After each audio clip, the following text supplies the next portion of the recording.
지금부터 우리 종합토론을 시작하도록 하겠습니다. 오늘 사회를 맡은 저는 동명대학교 미디어 커뮤니케이션 학과에 있고요. 그리고 부산지원의 부회장을 맡고 있습니다. 이화영입니다.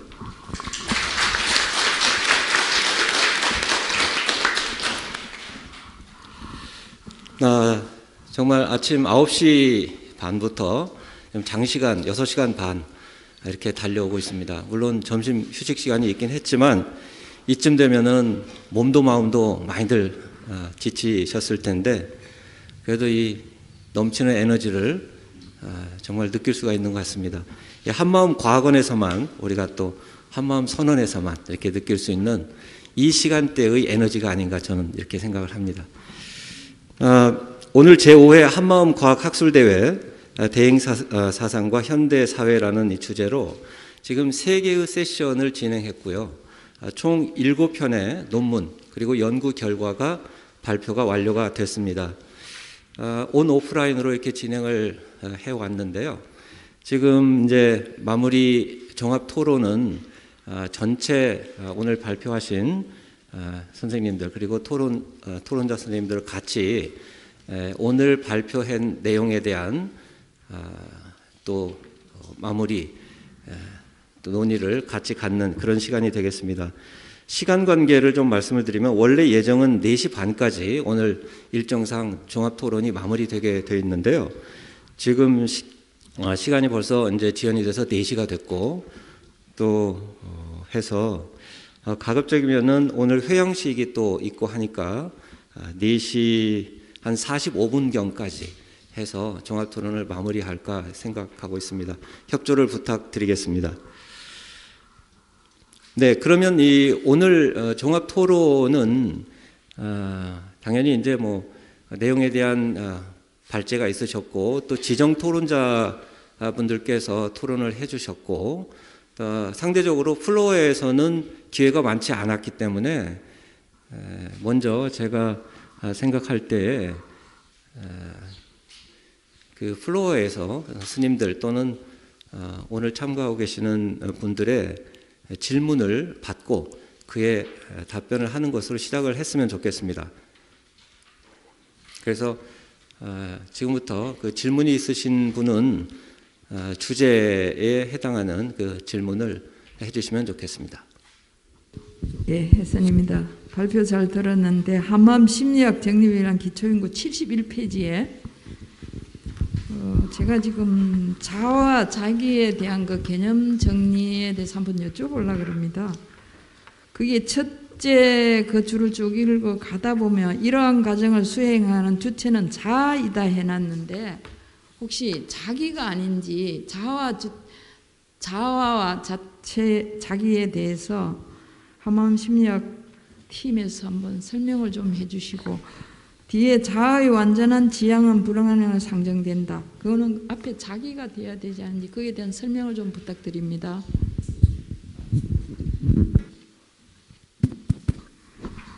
71페이지 두 번째 패러그래프 첫째 줄입니다. 공통적인 관심사 중 하나는 자아라고 했는데 자기. 자아는 의식적인 부분입니다. 업식이나 업적에 의해서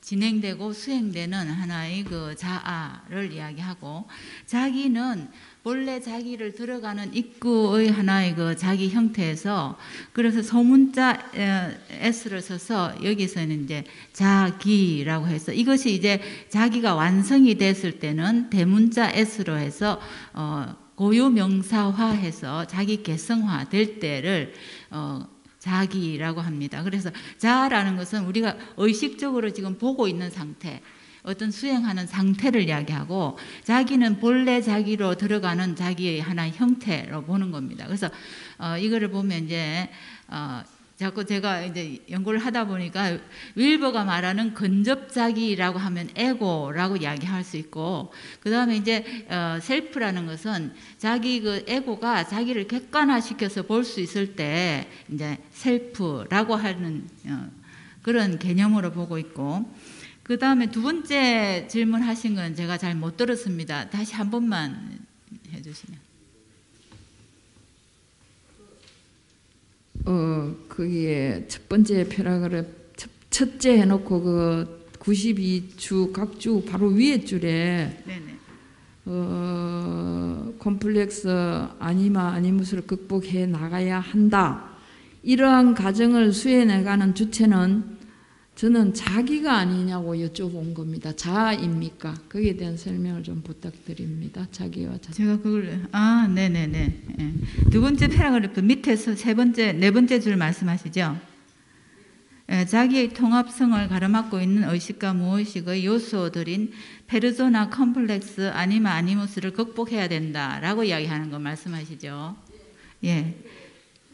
주체가 자아가 맞습니까? 저는 자기가 아니냐고 그 질문을 드렸습니다. 그 밑에 줄에 이러한 과정을 극복해 나가야 하는 주체는 자아이면 해놨는데 그 자아입니까? 자기가 아니냐고 제가 설명을 부탁드렸어요. 그건 자아죠. 극복해야 되는 것은 자아죠.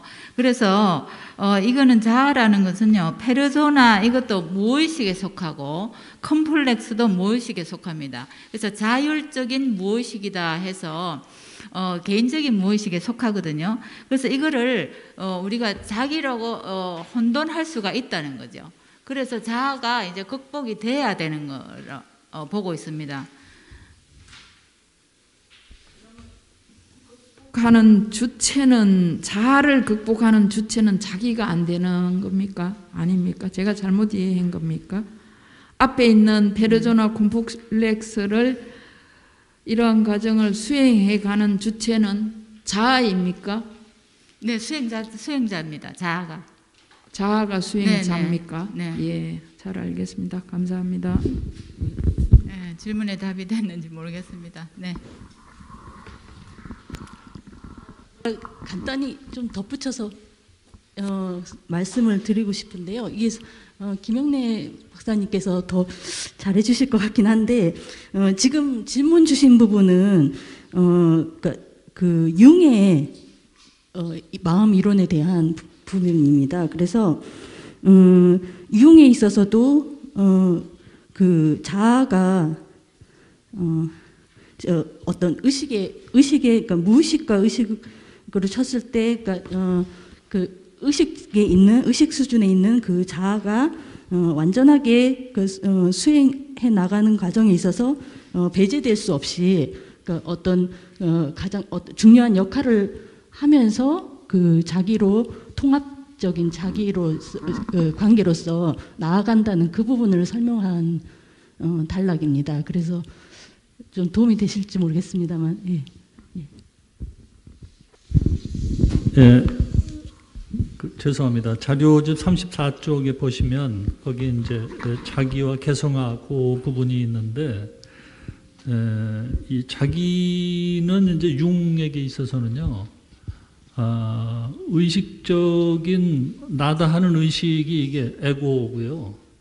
그 다음에 이제 자기는 그런 존재의 어떤 근본, 이제 핵심의 이제 의미고, 그리고 그것이 존재 전체를 이렇게 아우르는 그런 어떤 바탕인데, 융도 자기가 무엇인지를 이렇게 명확하게 뚜렷하게 드러내지는 못한 상태인 걸로 그렇게 이제 저희가 이제 확인을 했고요. 그래서 마치 이제 자아, 에고가 자신의 근본을 찾기 위해서 마치 이제 지구가 태양 주위를 이렇게 공전을 하듯이 그렇게 자기 근본을 찾기 위해서 계속 노력을 한다. 이렇게 이제 얘기를 하고 있거든요. 예, 그렇게 좀 이해를 해주시면 될 것 같습니다. 죄송합니다. 네, 답변 감사합니다.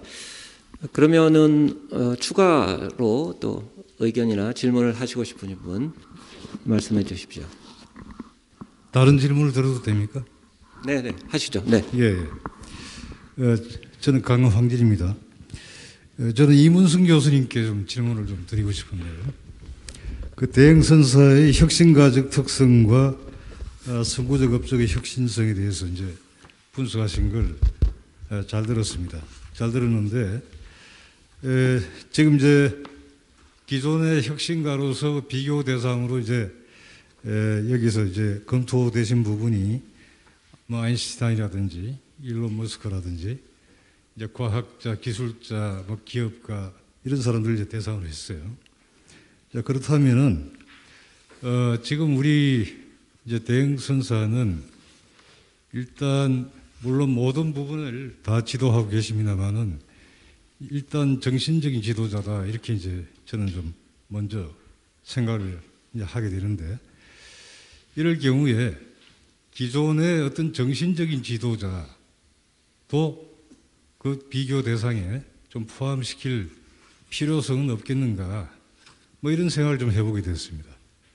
거기에 대해서 이 교수님 의견을 조금 여쭤보겠습니다. 사실 그 특성 이론적인 접근을 할 때 기준이 되는 그 어떤 비교 대상이 되는 그 그룹을 선정하는 것이 가장 이제 힘든 작업이었습니다. 그래서 사실 그 부분은 그 뭐 제 자신이 어떤 솔직히 말씀드리면 기준을 세워서 정하기보다는 그 멜리사 쉴링이라는 그 좀 혁신 쪽에 많은 그 연구를 하고 좀 그 학계에서 유명한 그런 학자가 있었습니다. 그래서 그분이 이제 기준을 이제 세워놓으신 게 있어서 이제 그 부분을 좀 이용을 이제 이번에는 했습니다. 근데 이제 그 부분이 아마 이용했던 부분이 그 기준을 정할 때 어떤 그 취지가 어떤 운적인 요소를 제외하고 명실상부한 혁신가라고 부를 수 있는 그룹 그런 그 이제 그 집단을 찾다 보니까 이제 그런 기준이 설정돼 가지고 그러니까 일회성이 아니고 연속해서라는 게 이제 그런 부분을 조금 감안을 해서 세운 것 같고요. 그리고 아마도 그 좀 객관적인 자료나 그 뭐 좀 이렇게 전기나 이렇게 흔히 좀 많이 이렇게 얻을 수 있는 접근하기 쉬운 자료들이 나와 있는 부분이 그런 기업가나 뭐 과학자나 기술자 이런 그룹이었던 것 같습니다. 그래서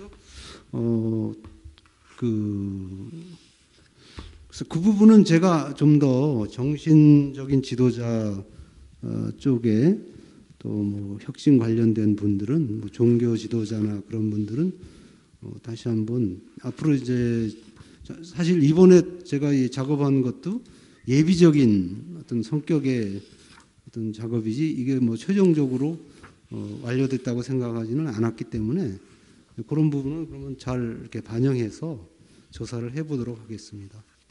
감사합니다. 네, 답변 감사합니다. 네, 계속 이 앞에 네. 네, 반갑습니다. 저는 서울대 경제연구소의 박지영 개건연구원입니다.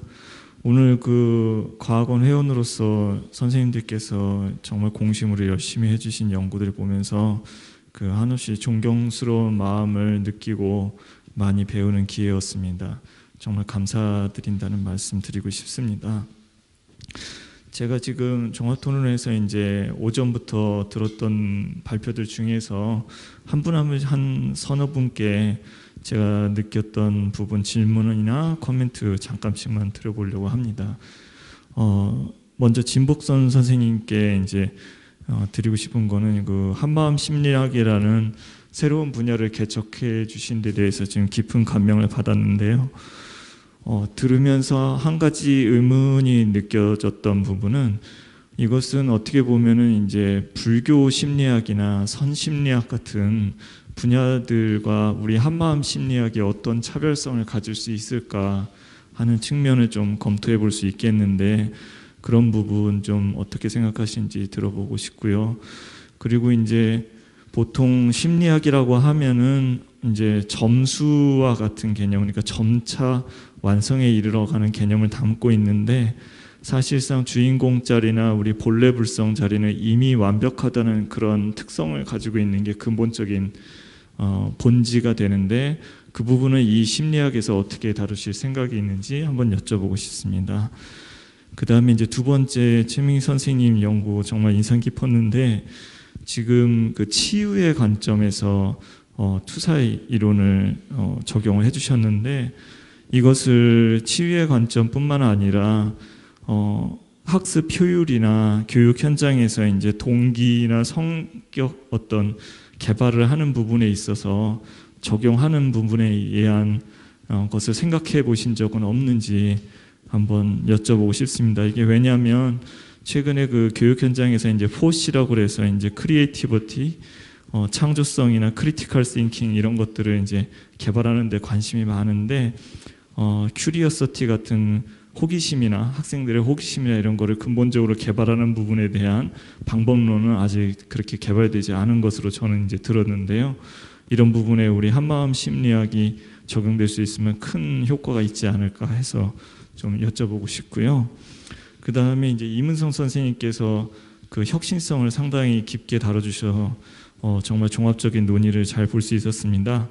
근데 제가 이제 한 가지 더 첨언드리고 싶었던 게 있어서 말씀드리는데, 큰 스님의 혁신성이 이제 디자인 부분에서 나타난 게 있지 않나 하는 측면이 있어요.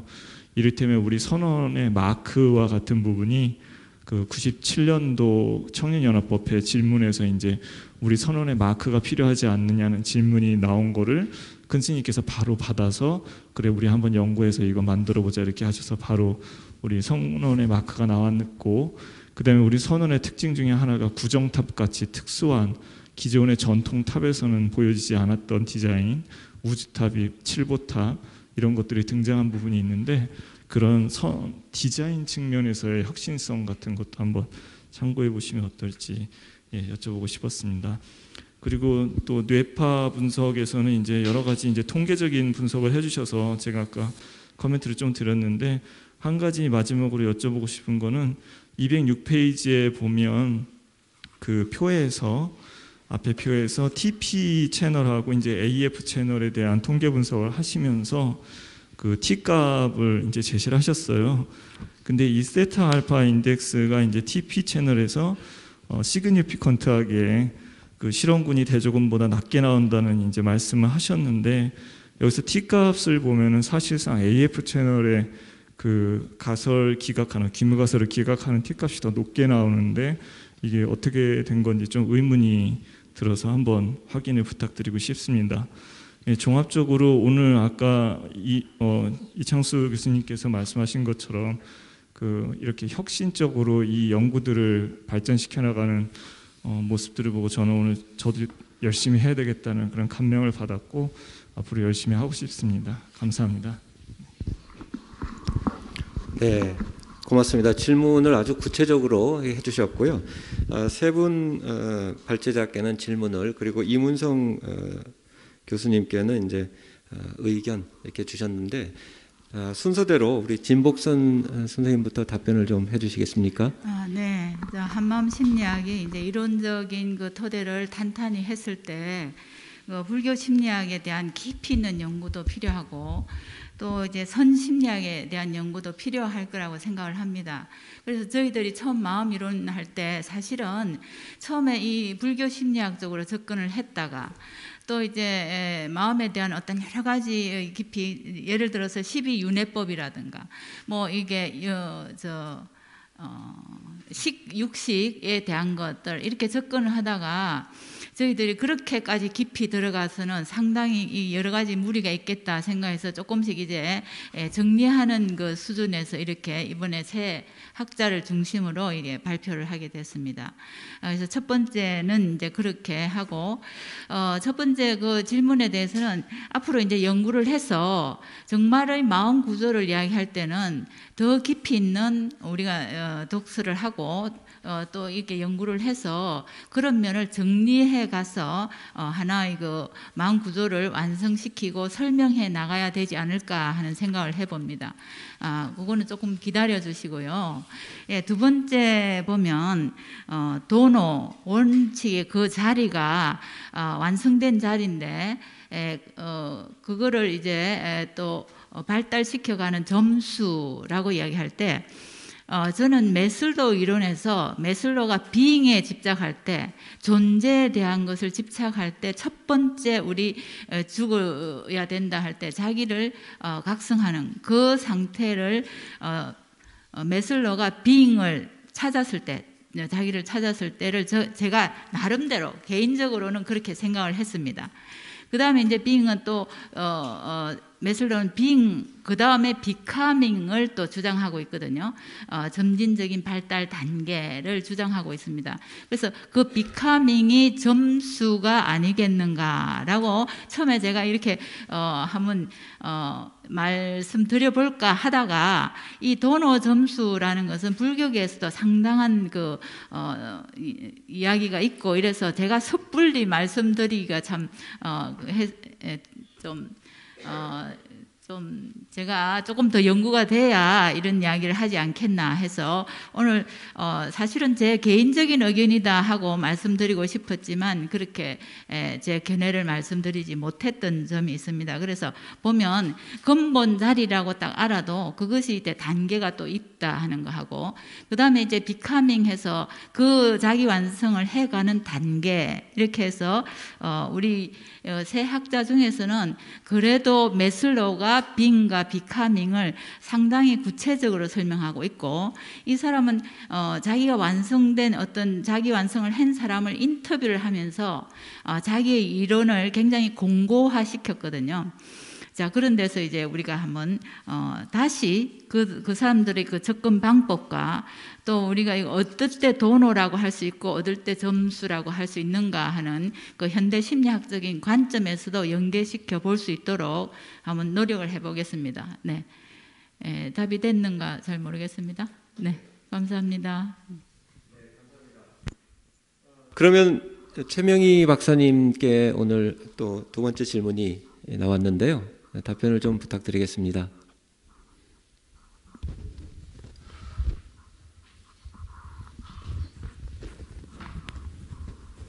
네, 박지영 부부님께 제가 질문 확인을 한 가지 하고 시작을 해도 되겠습니까? 질문 주신 것이 오늘 제가 발표한 심리학 이론과 연계한 관점에서 적용을 해볼 의향을 말씀하시는 건지, 아니면은 일반적인 그 교육의 창조성이나 이 학습 동기 효율 이 부분을 말씀을 하시는 건지를 얘기해 주시면 답변을 드리겠습니다. 사실 그 두 가지를 다 포함해서 여쭤본 것 같습니다. 제가 생각할 때는. 네. 네, 알겠습니다. 네, 먼저 심리학 이론을 적용하는 관점에서는 그 질문 주신 대로 실제로 학습의 효율을 높이고 동기를 높이고 이렇게 하는 데 있어서 1차적으로 갖추어져야 될 문제는 학습 환경 변인입니다.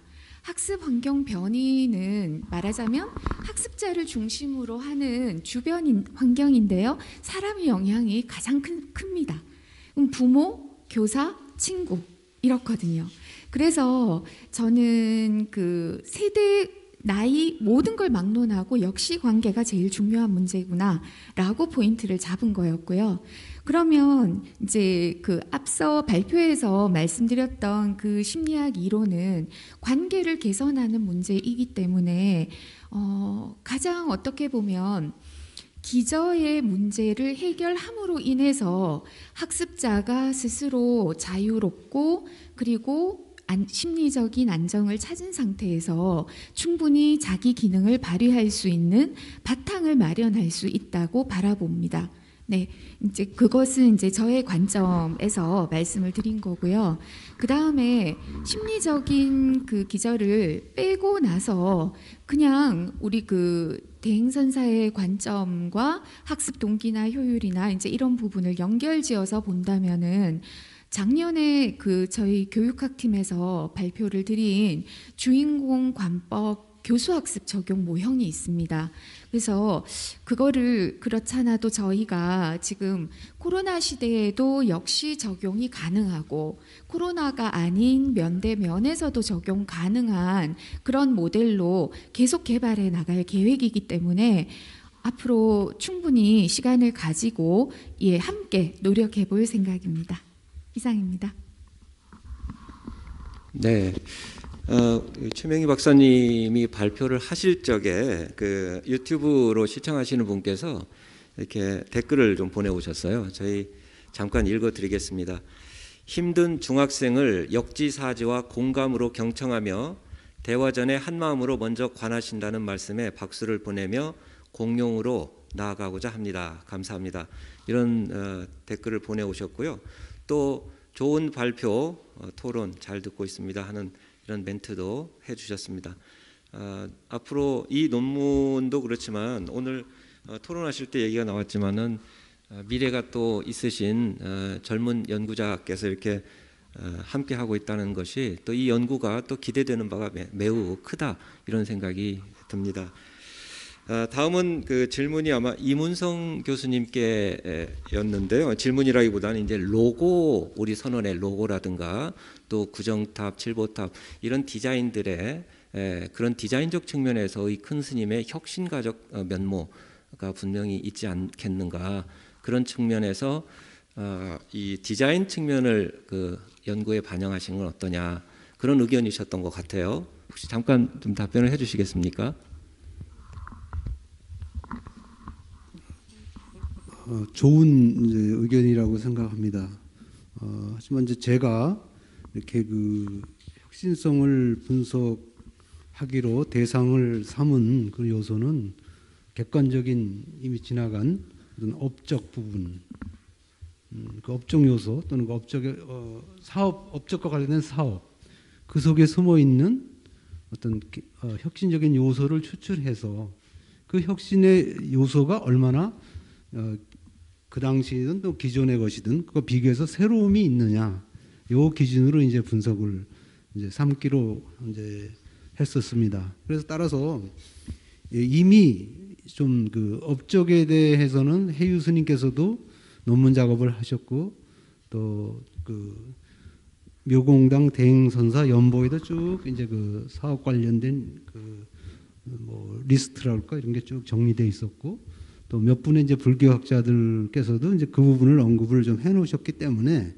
그 부분을 채택을 해서 그 업적에 나타난 혁신 요소들이 얼마나 새롭냐, 그리고 혁신성의 정의가 혁신 요소가 얼마나 그 새로움의 정도가 높으냐, 이제 이게 정해진 개념입니다. 그래서 그런 쪽으로 이제 포커스를 맞췄는데 이 부분은 제가 그쪽까지는 사실 생각해 보지 못했습니다. 그리고 그 부분을 좀 부연 설명을 좀 해주시겠습니까? 왜 그게 혁신의 요소로 들어가는 것이 좀 바람직할지를 저는 그 부분을 명확하게 그러니까 좀 인식이 잘 안 되는 편입니다. 네, 알겠습니다. 제가 그 사실 이제 디자인의 혁신이라는 게 예전엔 그렇게 중요시되지 않았는데 요즘 이제 애플이라는 기업과 아이폰의 성공을 보면서 사실 그 디자인이라는 게 그냥 단순한 디자인이 아니라 그 안에 철학이 담겨 있고 그 안에 생각이 담겨 있기 때문에 그것이 가져오는 성공과 그 마음이라는 게 되게 중요하다는 걸 느꼈는데요. 제가 이제 그래서 이 큰 스님께서 일어나신 그런 어떤 디자인적인 혁신이라는 것이 단순한 모양의 변화가 아니라 그 안에 이제 어떤 뜻이 담긴 그 아주 현실적이고 실질적인 변화라는 걸 이제 말씀드리고 싶어서 이제 그거를 제기를 했고요. 이 부분에 제가 한 가지 더 이제 그 과정, 그 혁신이 일어난 과정에 대해서 이제 한 가지 또 제기를 해드리고 싶었던 부분이 생각난 게 뭐냐면 예전에 김영래 교수님께서도 말씀하신 적이 있지만 큰 스님께서 혁신을 이끌어내는 스타일이 단순한 지시나 그런 게 아니라 그런 부분이 있어요. 그러니까 상대에게 미리 가서 그 질문을 하게 만들거나 그 상대의 마음에 그 부분을 자극을 줘가지고 그 지혜로서 그것이 다시 큰 스님께 이제 그 인연이 다가오게 만드는 혁신의 활용, 지혜의 활용 그런 부분이 있었더라고 이제 언급도 하셨고 저도 그걸 느끼거든요. 그게 이제 유명한 예가 그 저기 이제 누구를 미리 왜 큰 스님 일화에 상당히 나오는 부분인데 어떤 마을에 이제 병자가 생겨서 이제 그거를 내려가셔서 이제 그 치유하는 부분에서 사실은 그런 인연이 다가오게끔 미리 근본자리에서 다 작업을 했었다. 그러니까 제가 그런 얘기를 왜 드리냐면 그 디자인 혁신 같은 게 일어나는 계기를 본 것이 법회에서 질문을 통해서 그 자리에서 바로 그것을 이제 진행하게끔 큰 스님께서 이렇게 말씀을 하시는 게 나오는데 그 사람이 그 한 생각을 이끌어내는 것이 근본 자리에서 이제 그분을 통해서 이렇게 나오는 건데 그것도 어떻게 보면 상대와 내가 둘이 아닌 그런 지혜의 활용에 의한 혁신 방법이 아닌가, 과정이 아닌가 그런 부분이 생각이 들어서 한번 그런 부분까지 이렇게 우리가 지평을 넓혀보면 좋지 않을까 해서 말씀드렸습니다. 제안은 대단히 감사합니다. 그 과정을 그런데 자세하게 측정 단위까지 이렇게 그 보이지 않는 세계의 과정을 풀어쓰기가 굉장한 노력이 필요할 것 같고 글쎄 저도 도움이 좀 필요한 것 같습니다. 제 능력의 범위를 좀 벗어나는 범위 같아서 한번 나중에 한번 좋은 의견을 주시기 바랍니다. 네, 고맙습니다. 지금 같이 질문을 4개를 하셨는데요. 지금 현재 그 얘기되고 있는 내용에 같은 맥락의 질문하시려고 하는 겁니까? 운영상 시간 배분에서 질문을 먼저 다 받고 대답을 하시는 게 조금 더 청중들의 얘기를 많이 들을 수 있지 않을까라는 생각이 들어서 그럼 그렇게, 손을 번쩍 들었습니다. 네, 그렇게 하는 게 효율적일 것 같습니다. 그럼 4번째 질문이 지금 뇌파 연구 쪽에 질문을 했거든요. 그래서 혹시 청중에서 이 뇌파 연구를 하신 이준엽 원장님 발제에 대해서 혹시 질문하실 사항이 있으신 분은 지금 한번 지금 질문을 해주시죠.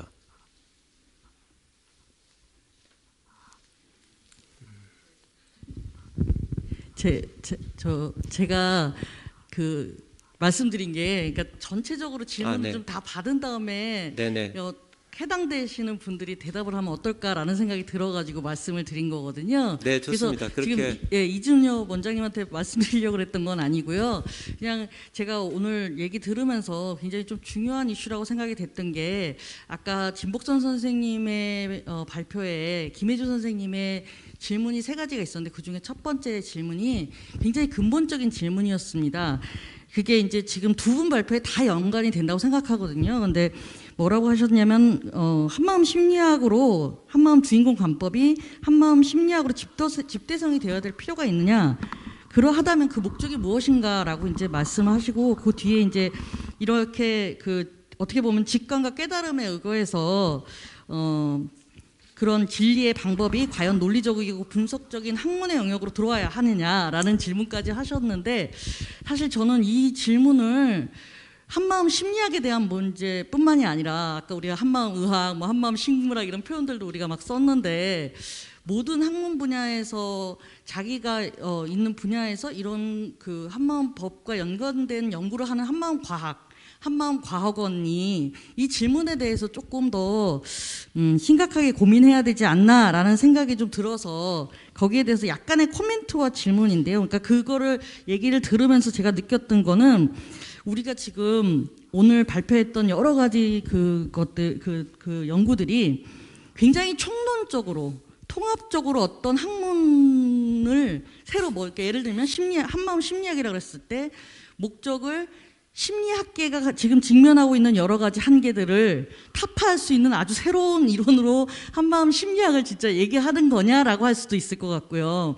아니면은 그러니까 그런 식의 어떤 총론적인 접근이 있을 수도 있고요. 아니면은 뭐 투사라든가 이런 몇 가지 그것을 대인관계에 적용시킬 수 있는 어떤 응용의 분야. 그래서 뭐 거기에는 여러 가지 질문들도 나왔었는데 언어의 문제이기도 하거든요. 그러니까 청중이 누구냐에 따라서 우리가 지금 상정하고 있는 청중이 전문가 집단이냐, 내가 속해 있는 학문의 분과에 있는 전문가 집단이냐, 아니면 신도들이냐, 아니면 넓게 봐서 뭐 한마음 선원신도뿐만이 아니라 불교 신자들이냐, 아니면 정말 일반인들, 불교나 상관없이 종교와 상관없이 일반인들을 향해 있는 것이냐라는 문제와 이제 다 연결되기 때문에, 그랬을 때 뭐 종교적인 언어를 뺄 것이냐, 익숙한 과학의 언어를 들이댈 것이냐, 뭐 이런 식의 이제 문제 제기들이, 그러니까 그것과 파생된 문제들이 같이 일어난다라고 생각이 듭니다. 그래서 그러니까 우리가 무슨 한마음 심리학이라 그랬을 때 그것이 어떤 지향점을 갖는지에 대한 것들을 조금 더 고민해 봐야 되는 것이 아닌가. 그것은 꼭 그 부분, 그러니까 심리학 부분뿐만이 아니다라는 점에서 꼭 얘기를 좀 하고 싶었고요. 대답을 조금 하셔도 되고 안 하셔도 될 것 같은데요. 한 가지 더 이제 이문성 선생님 얘기, 이제 그 글을 읽으면서 아까 제가 사회를 보느라고 얘기를 못 했는데 되게 흥미롭게 읽었는데, 이제 분석을 하는, 특히 혁신가적 특성에 대한 분석에서 보면은 뭐 고립이라든가 삶의 방식에서 고립을 다른 혁신가들과 비교해서 굉장히 강도 높은 고립을 했다, 뭐 이런 얘기를 하시거나, 아니면 네트워크 역량에서 이제 뭐 불교계의 네트워크는 그렇게 많이 할 수 없었다라는 식의 이제 그런 이제 분석들이 나오는데, 좀 시간성을 거기다 대입해 보면, 시간성이요. 그러니까 생애사적으로 좀 보면 사실은 고립을 했던 시기가 있고, 이후에 정말 많은 사람들한테 오픈해서 고립되지 않고 누구나 찾아올 수 있게 항상 선실에서 정말 누구라도 다 맞이하셨던 적도 있잖아요. 그러니까 그런 식의 어떤 시간성도 조금 고려해 보면 조금 더 다른 얘기가 나오지 않을까라는 얘기를 하고 싶었습니다. 네, 감사합니다. 네, 감사합니다. 이제 여러 가지 질문들이 이제 좀 우리가 학제 간에 논의할 수 있는 성격의 것들도 충분히 있을 수 있고요. 여기 이제 우리 한마음과학원의 이제 특성이자 자랑이 바로 거기에 있지 않습니까? 네, 그래서 그런 방식으로 우리가 이제 종합 토론을 사실은 이끌어가는 게 가장 이상적이고 바람직하다고 생각을 합니다, 개인적으로. 다만 이제 그렇게 끌고 가기에는 이제 시간의 제약이 좀 있고 해서 일단은 이제 뭐 질문에 따라서 그게 이제 발제자 두세 명이 연관되는 그런 질문이 있을 수도 있고요. 그렇지 않으면 개별적인 질문이 있을 수도 있어서 그거를 포괄적으로 제가 다 받겠습니다. 그래서 상황에 따라서 시간이 허락하는 선까지 진행을 하도록 하겠습니다. 그러니까 질문을, 네, 그래서 방금 말씀하신 부분에 대해서 답변을 하시기 전에요. 네, 우리 김영래 박사님께서 손을 드셨으니까 또 질문 한번 좀 모아보도록 하겠습니다. 우선. 네.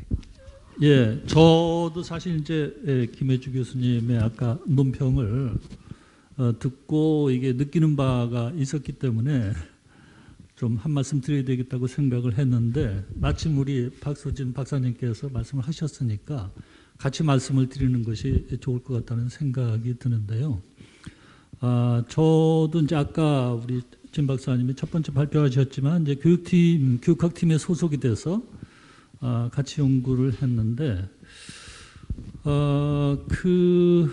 여러 이제 김혜주 교수님도 그러시고 우리 박소진 박사님도 그러시고, 이런 이제 문제 제기들이 사실은 굉장히 근본적인 그런 이제 문제 제기들을 하시기 때문에 이것을 우리가 정확하게 짚고 나가야 그 다음에 이게 좀 다음 스텝이 제대로 갈 수 있겠다, 이제 그런 생각이 좀 많이 들었거든요. 그래서 우선 이제 저는 이제 한 가지 말씀만 드리면, 이게 이제 큰 스님 가르침은 그야말로 이건 이제 뭐 한마음 도리라고 표현을 하지만 이게 이제 도잖아요. 이게 도는 사실 학으로 표현될 수 있는 것은 아니라고 이제 저는 생각을 하고요. 그렇지만은 또 이게 불교학이라는 것도 있고 선학도 있고, 조금 더 넓게 말하면 이제 종교학도 있고, 어떻게 보면 철학도 종교적인 주제를 이제 다루는 그런 학문분과라고 이제 생각을 하는데, 그래서 우리가 그러면 이게 한마음과학원에서 이걸 이제 큰 스님 가르침을 학술적으로 연구를 해갈 때 어떤 관점을 가지고 어떤 스탠스로 나가야 될 것인가, 이런 것은 이제 굉장히 중요한 문제라고 이제 저도 생각을 하는데, 아까 이제 김혜주 교수님 하신 말씀 중에 이것이 이제 아까 경험론과 존재론이라고 표현을 하셨던 걸로 기억이 드는데, 그래서 이것은 이제 우리 과거의 이제 연구 상황으로 돌이켜 보면 어떻게 보면 큰 스님 가르침을 과학적으로 실증적으로 이제 증명하는 그런 측면, 그런 노력을 좀 하고 계시잖아요. 우리 식물팀 비롯해서 의학팀 이렇게 다 하고 계시는데, 근데 이제 그것만 가지고는 사실 이제 충분치가 않은 거죠. 왜냐하면 큰 스님 가르침을 전부 다 이렇게 사실로 실증을 해낸다고 하는 것이 이제 현재 학문적인 수단 가지고는 사실 턱도 없는 것이니까요. 그래서 그런 어떤 뭐라고 할까요? 좀 종교학적인, 철학적인, 사변적인 이런 연구가 이제 같이 가야 된다라고 생각이 드는데, 그러면 이제 한마음 심리학은 어떤 식으로 할 것이냐, 이렇게 이제 문제를 던지신 걸로 저는 이제 느꼈거든요. 그래서 제 생각으로는 이제 김혜주 교수님이 거기에 대해서 어떤 그 의견이 있지 않으실까. 그러면 이걸 앞으로 과학원에서 어떤 식으로 연구를 하고 어떤 부분을 보완을 하고 어떤 방향으로 나갔으면 좋겠다, 이런 의견이 좀 있으시지 않을까. 고견을 좀 듣고 싶은 생각이 있었습니다. 예, 네. 마치겠습니다. 고견은 아니고요. 제가 왜 그런 질문을 했냐면은 이게 저의 고민이기도 하기 때문에 사실은 끊임없이 이제 저도 과학원 멤버로, 아까 우리 사회자가 진복성 선생님하고 저는 이제 초창기 멤버가 오비라고 말씀을 하셨는데 진짜 그렇습니다. 아까 그 얘기 듣고 나니까 22년 전에 과학원 처음 와서의 그 생생했던 느낌이 많이 떠오르고요. 저도 그 한마음법을 심리학으로 좀 정립을 시켜야 된다고 생각했던 이유가, 그 당시에 저도 굉장히 많은 방황을 했었고 여러 가지 길을 찾고 있었지만 해결되지 않았던 것이 과학원 와서 지금 제가 주인공 관법을 통해서 굉장히 많은 부분들이 해소가 됐었습니다. 그래서 이게 도대체 뭘까? 이거 어떤 식으로 해석을 하고 풀이를 해야 사람들한테 뭔가 좀 객관적으로 어필할 수 있을까, 이 생각을 끊임없이 하고 지금까지 왔는데 아직까지 제가 그 역할을 못해서 참 죄송합니다만은, 왜냐하면 이 주인공 관법이라는 것이 이제 이게 어떻게 보면은 직관과 깨달음의 영역이기 때문에 상당히 우리가 심리학이라고 얘기하는 과학적인 사이언티픽 리서치하고는 상당히 그 영역이 틀린 부분이거든요. 그래서 이 두 가지를 이렇게 같은, 어떻게 보면 굉장히 그 스무스하게 엮을 만한 방법론이 이제 필요하다는 생각을 그동안 끊임없이 했었고, 저도 길을 잘 못 찾고 여기까지 지금 온 상태입니다, 사실은요. 근데 어디까지나 우리가 뭐 이게 사이콜로지라는 그러한 말을 쓸 수 있으려면은 굉장히 논리적이고 아주 치밀한 그러한 분석이 들어가야 되거든요. 그래서 여기에는 이제 우리가 현상에 대한 관찰이라든지 그 자료 수집과 거기에 대한 분석과 해석, 이런 것들이 다 병행이 됐을 때 뭐 한마음, one mind psychology라고 얘기를 할 수 있기 때문에, 그 정도까지 되려면 도대체 뭐가 더 선행이 돼야 될까? 제가 생각했을 때는 아까도 말씀드렸듯이 프로이트 같은 경우가 이제 수많은 임상 실험을 통해서 그 케이스를 가지고 자기의 이론을 정립을 시켰기 때문에, 저희들도 보면은 굉장히 오랫동안 사실은 임상 실험을 한 거라고 볼 수 있거든요. 왜냐하면은 인성교육 뭐 교사, 또 그 다음에 공생 실천 과정, 심화 과정, 이런 걸 통해서 굉장히 많은 사람들이 이거에 대한 주인공 관법을 실험을 했고, 거기에 대한 데이터베이스가 있고 아마 아카이브가 있기 때문에, 오히려 큰 스님의 그 주인공 관법을 자꾸만 증명하려고 하기보다는 이것을 했을 때 나타나는 어떤 현상의 문제를 가지고 그것을 정말 아주 냉철하게 분석하고 점검을 해서 나중에 오히려 그것에 대해서 저희가 타당성 있게끔 증명하는 것이 더 낫지 않을까, 이런 생각이 들어서 제가 그런 질문을 던진 겁니다. 네. 네. 제가 굉장히 한 말씀 드려도 될까요? 제가 한마음 심리학에 대해서 발표를 하고 근데 사회자님, 제가 한 말씀 드려도 될까요? 네, 말씀하시죠. 좀 짧게 부탁드리겠습니다. 다른 주제에 대해서도 네. 좀 다뤘으면 합니다. 네네네. 우리가 마음이라고 했을 때 마음을 과학적으로 접근하는 것은 심리학이거든요. 그래서 큰 스님이 항상 말씀하시는 게 나는 그저 마음입니다. 계속 마음을 주장하시잖아요. 그래서 그것을 과학적으로 제가 발표하면서 첫 번째 그 서두에 말씀을 드렸거든요. 그러한 마음을 과학적으로 접근하는 것, 우리 한마음 과학원의 정체성에 맞게 접근하는 것은 심리학적 접근일 거다라고 생각을 해서 제가 이번에 강력하게 주장을 해서 한마음 심리학에 대한 이야기를 하자. 그 다음에 연구를 하자 이랬는데 이제 사실 정말로 이게 어려운 주제죠. 사실은 접근하기가 굉장히 조심스럽고 그렇다고 시작을 안 하게 되면 언제 우리가 시작을 할 것인가.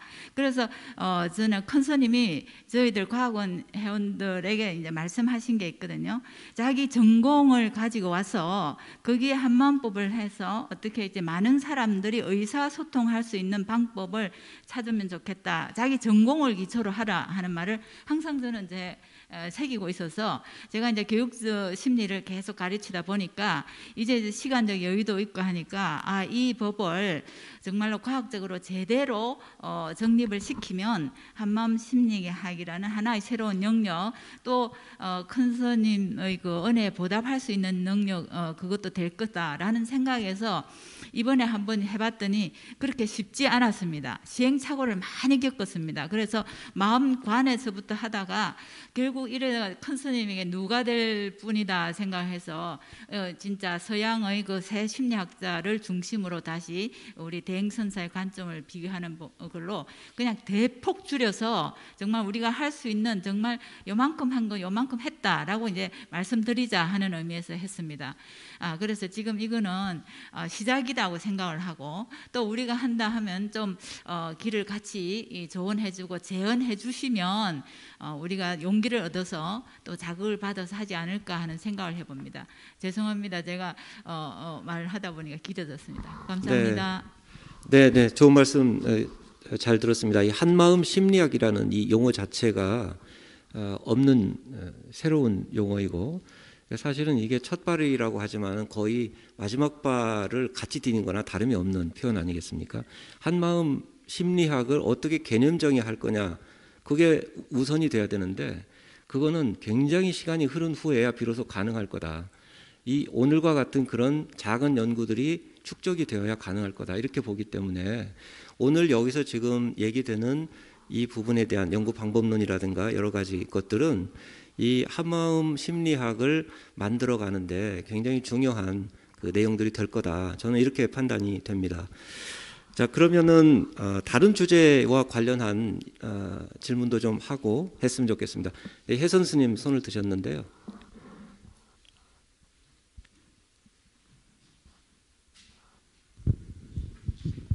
저는 그 혁신 가진 특성에 대해서 두 가지입니다. 여기에 보면 아까 지게도 우리가 말을 할 때 임원순 교수님 하고 나니까 사람에 대한 혁신이냐 사상에 대한 혁신이냐 그랬는데 여기에 전부 다 보면 스님은 어떤 외적인 그런 혁신만을 말했고 스님은 그럼 왜 혁신가가 되어야만 했는가? 그런데 그게 없으니까 어찌 보면은 소프트웨어 하드웨어 치면은 전부 다 하드웨어만 나타났으니까 그 부분에 대해서 이제 빠진 거죠. 제가 생각에는 우리 스님께서는 혁신가가 아니고 그냥 일체가 오공이고 한마음이고 둘이 아니니까 당신이 광도중생하고 여익중생 하려다 보니까 이게 불편하구나 이렇게 고쳐주자. 내가 아프니까 같이 갔던 그 어떤 그게 빠진 것 같습니다. 왜 혁신가였는지 대한 그게 빠져서 앞으로 우리 임명숙 교수님 혹시 그거랑 연계시켜서 할 필요가 하시겠는지 그거 하나 여쭙고, 하나는 스님을 어찌 보면은 깨달은 분들은 다 혁신가입니다. 우리가 이 깨닫는다는 것은 완전해지니까 뇌를 100% 쓸 수 있는 완전성을 기하는 거니까 그럼 깨달은 사람들은 다 혁신가인데 우리 스님을 중생계 우리 스님은 한마음선은 아니든 바뀌든 우주든 그냥 여야하게 걸어가신 뿐이지 혁신가든 선구자든 그런 용어에 아무런 거리낌이 없지만은 남아있는 우리는 어찌 보면 불교적인 그거에서 혁신가라는 용어는 상당히 좀 불편할 수도 있습니다. 다른 데서는 선사가 참선하신 대종사보다 선사가 더 어떤 극한 호칭이 아닌가 싶습니다. 그런데 그런 거는 성담법이나 과학은 저는 이제 선사상 쪽이니까 그게 종교 뭐 철학 다 들어간다 하지만은 그 용어 혁신가 선구자 정도는 괜찮은데 조금 그 말이 조금 불편한데 임원숙 교수님은 전공이 또 경영학이라 그러셨습니다. 꼭 이거는 꼭 무슨 자본을 투자해서 여기 성공 요인도 나오고 말입니다. 무슨 투자를 해서 얻은 것 같은 그런 느낌이 들어서 앞으로 과학원은 괜찮습니다만 대행선 연구원에서 이 논문을 썼으면 좀 많이 두들겨 맞았을 것 같아요.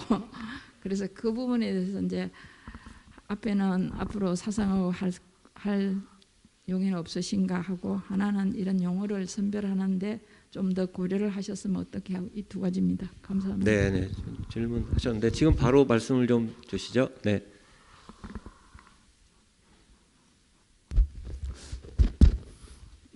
솔직히 먼저 말씀드리면 제가 대행선사 그를 연구 대상으로 삼아서 연구하기가 굉장히 두려웠습니다. 그래서 처음에는 제 전공과 연관해서 선원의 운영과 관련된 그런 사안들을 좀 조사를 하고 싶은 그런 생각이었습니다. 조금 이제 욕심을 내서 그래도 조금 직접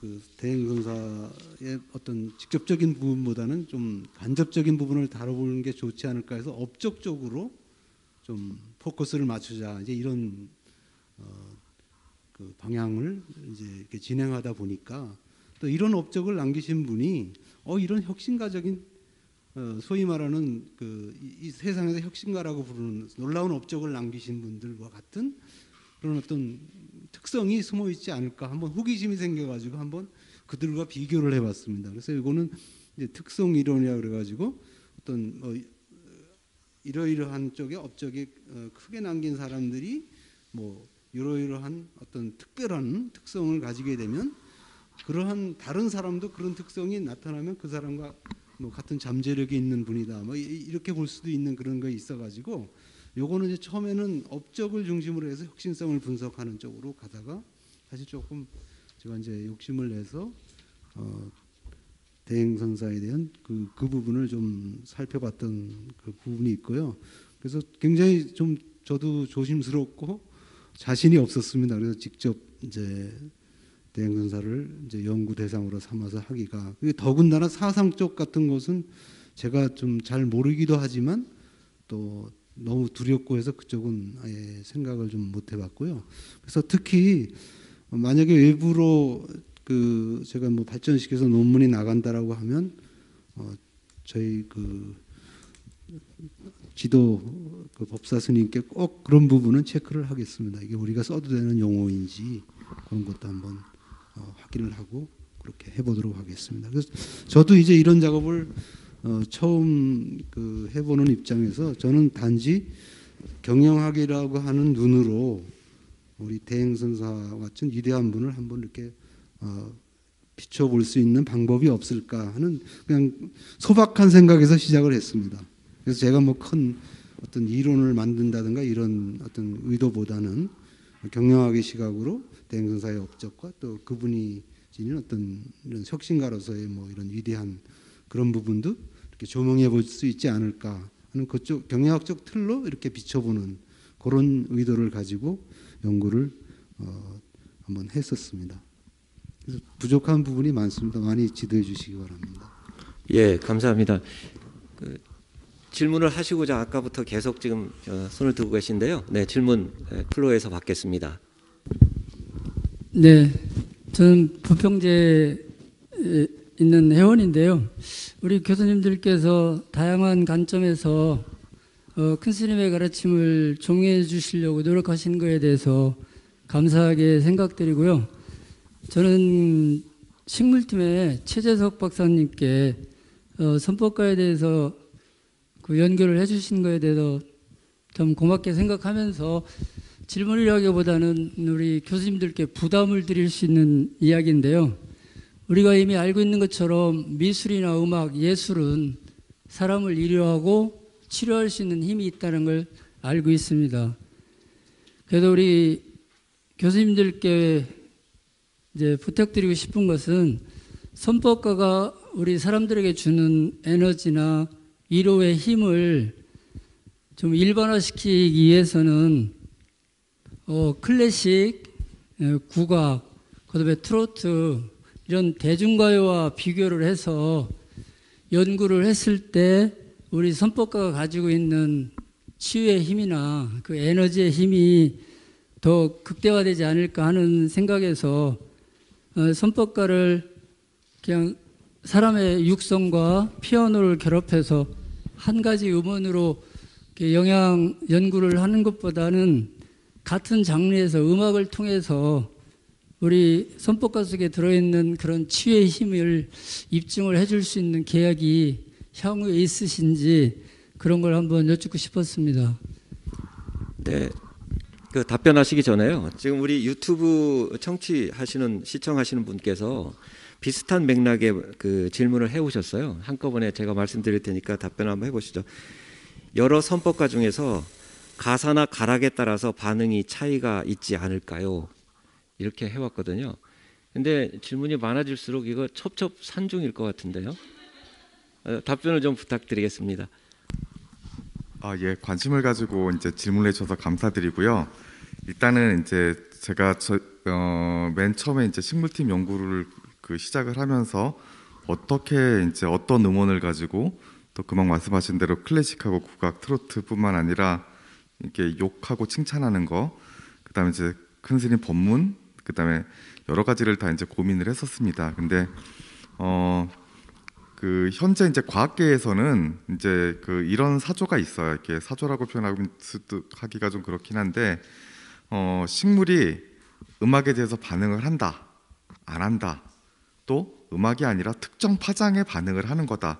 이렇게 세 가지로 나눠져 있습니다. 그래서 이제 말씀하셨던 클래식이라든지 국악이라든지 이런 쪽에 이제 포커스를 맞춰서 주로 하는 이제 주장하시는 분들이 이제 식물의 정신 세계라는 책이 있거든요. 혹시 질문하시는 교수님께서도 읽어보셨는지 모르겠지만 이제 그쪽에 포커스를 맞춰서 음악에 대해서 이제 연구하는 어떤 그룹과 전혀 그렇지 않다고 하는 그룹과 이제 세 가지 그룹이 있는데, 저희가 처음에 이제 선법가를 먼저 선택을 하게 된 이유는 어떤 아까 말씀하셨던 음악적인 측면이라든지 그런 쪽과 연계를 시켜서 했으면 좋겠다고 이렇게 생각을 해서 진행을 했고요. 그다음에 이제 클래식, 국악, 트로트를 하면 좋죠. 예, 근데 저희가 지금 실험할 수 있는 어떤 역량에 비해서 저희가 쳐낼 수 있는 한계가 있습니다. 그래서 일단은 이 연구를 하고 나서 저희가 또 시간이 되면 클래식하고 국악하고 트로트도 한번 고려를 해보겠고, 그다음에 제가 받았던 질문 중에는 다양한 제가 생각지도 못했던 아주 다양한 아이디어를 내주신 분도 있는데, 큰 스님 법문을 틀어줄 때 큰 스님 대행선사의 어떤 비디오가 같이 나오게 하는 것하고 또 그렇지 않은 것을 비교를 해보는 것 어떻겠냐라는 제안도 있었고, 또 TV도 영상을 틀어줄 때 일반 브라운관이라든지 LED라든지 최근에 나온 ULED하고 비교를 해보면 어떻겠느냐라는 또 제안도 있으셨어요. 근데 말씀해 주셨던 어떤 내용들이 다 이제 어떤 식물이 정말 이제 어떤 음악이라든지 특정 파장이라든지 아니면 저희들이 보이지 못하는 어떤 또 다른 어떤 에너지에 의해서 반응하는 건지는 사실은 이제 저도 해봐야 이제 아는 부분이고, 또 이제 그러기 위해서 저희가 식물에 대한 어떤 성작이라든지 반응도 연구를 하고 있지만 저희 팀에 이제 음향을 전공하시는 김학도 상무님께서 또 그런 이제 선법가에 대한 어떤 음향 부분에 대해서 이렇게 또 연구를 해서 주시고요. 그다음에 많은 선법가 중에서 왜 하필이면 이 곡을 선택을 했느냐 해서 저희가 사실 어떤 곡을 생명의 실상을 놓고 식물에 들려줄까 이렇게 고민을 했었는데 스님께서 이제 저희 멘토 스님께서 관해 보시고 일단 이 곡으로 먼저 해보는 게 좋지 않겠느냐 해서 권해주셔서 진행을 하게 됐습니다. 그래서 기회가 된다면 다양한 선법가들을 테스트해보고 거기에 대한 비교를 해보는 것도 좋은 방안이라고 생각을 합니다. 관심을 가져서 감사합니다. 네, 답변 감사합니다. 지금 이 많은 후속 연구를 이렇게 같은 틀로서 이렇게 장르를 바꾼다든가 뭐 해나갈 수 있는 그런 연구인 성격인 것 같습니다. 많이 기대되는 만큼 질문도 많은 것 같습니다. 시간이 지금 5시가 다 되어갑니다. 4시 45분에 종료를 하려고 했는데 5시에는 또 마무리를 해주셨으면 하는 얘기를 해오셔가지고요. 그래도 또 꼭 이 질문은 좀 했으면 좋겠다 하는 분이 계시면 가급적이면 오늘 지금 현재 종합토론에서 답변이 되지 않은, 거론되지 않은 영역으로 좀 질문을 하셨으면 좋겠는데요. 있으십니까?